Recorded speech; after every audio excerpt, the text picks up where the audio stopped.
Assalamualaikum warahmatullahi wabarakatuh. Tabib pun senang sekali pada kesempatan kali ini Bu Guru masih bisa menyapa kalian. Hai, halo, apa kabar? How are you? Bagaimana kabar kalian pagi ini? Mudah-mudahan kalian selalu dalam keadaan sehat, gembira, dan selalu bersemangat meskipun belajar dari rumah. Baik anak-anak hebat, pagi ini Ibu akan ajak kalian belajar mengenai teks sastra.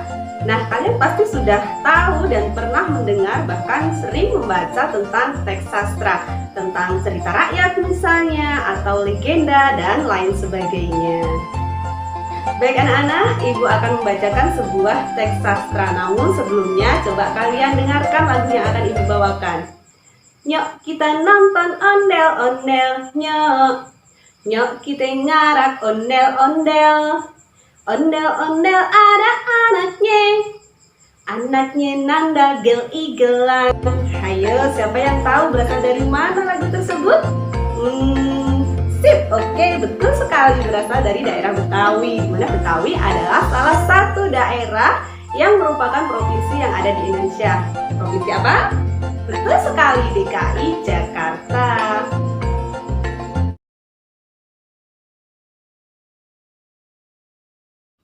Si Pitung, cerita rakyat dari Jakarta. Si Pitung adalah pemuda dari Rawabelong. Ia rajin mengaji dan berguru kepada Haji Naipin. Si Pitung juga rajin berlatih silat. Kemampuan Pitung berada jauh di atas rata-rata para pesilat Betawi. Pada suatu waktu, si Pitung merasa iba menyaksikan penderitaan rakyat. Para kompeni, orang-orang tauke, dan para tuan tanah yang bertindak semena-mena. Padahal mereka adalah orang-orang yang bergelimang harta. Harta kekayaan mereka dijaga oleh para centeng yang kuat dan galak. Si Pitung merencanakan perampokan terhadap para penguasa itu. Hasil rampokannya akan ia bagikan kepada rakyat miskin. Si Pitung dibantu oleh temannya, si Rais dan si Ji. Kita siap membantu elu, Pitung, ujar Rais penuh semangat. Si Ji mengangguk setuju. Baiklah, kalau begitu, nyok kita susun siasat, jawab Pitung. Pitung dan teman-temannya melancarkan aksinya. Setelah merampok, mereka membagi-bagikan hasilnya kepada rakyat miskin. Diletakkannya sepikul beras di depan rumah keluarga yang kelaparan. Diberikan pula santunan berupa uang kepada keluarga yang dibelit utang. Anak yatim pun tidak luput dibantu. Ia memberikan bingkisan baju dan bermacam-macam hadiah. Aksi si Pitung terus berlanjut. Orang-orang tauke dan tuan tanah menjadi geram. Mereka ingin menangkap si Pitung. Namun, usaha mereka menangkap si Pitung tidak pernah berhasil. Si Pitung selalu menang karena ia pandai bela diri. Si Pitung juga memiliki ilmu kebal. Bahkan tubuh si Pitung kebal terhadap peluru.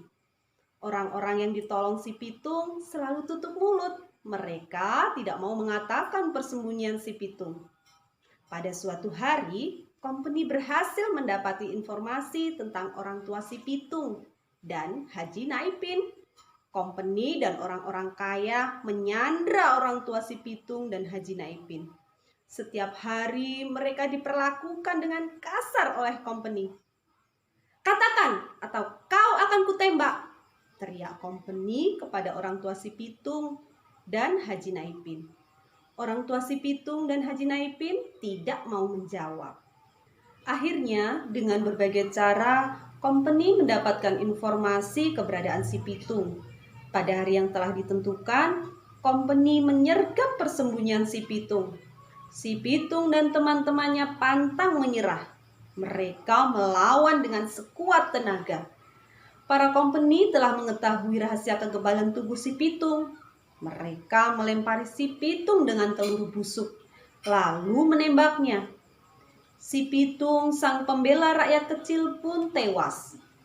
Meskipun demikian, si Pitung tetap menjadi pahlawan kebanggaan masyarakat Jakarta. Nah anak-anak, itu tadi cerita tentang si pitung. Setelah kalian mendengar cerita tentang si pitung, tugasnya adalah yang pertama, temukan informasi tersurat yang ada dalam cerita tersebut, yaitu tentang siapa, kapan, di mana, dan bagaimana. Yang kedua, kalian identifikasi tentang perubahan yang intrinsik yang terjadi dalam teks tersebut. Kemudian yang terakhir adalah ceritakan kembali dengan bahasamu sendiri cerita tentang si pitung. Bisa? Tentu bisa, kalian pasti bisa. Jalan-jalan ke Rawabelong, berguru silat pada Haji Naipin. Hei kalian, jangan pada bengong. Tugas ini sangat penting. Wassalamualaikum warahmatullahi wabarakatuh.